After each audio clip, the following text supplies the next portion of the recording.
So you have to pull this piece right here. See that piece? Pull that out. You lift that up, and as you're lifting it, you pull it backwards like that, and then it comes right out. That's it.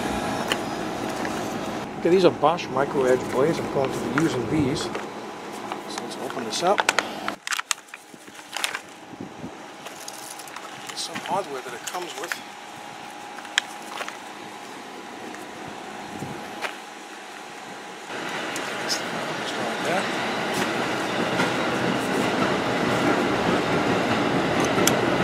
That's it.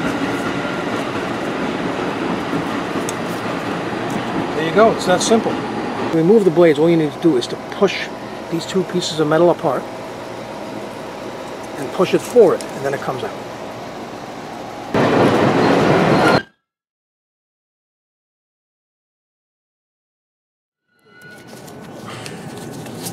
That's how you take it off.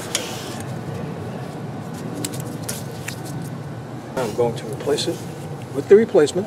Put this on, you just hook this on. Just like so, like this. And that's it. That's how you install the windshield wiper blades.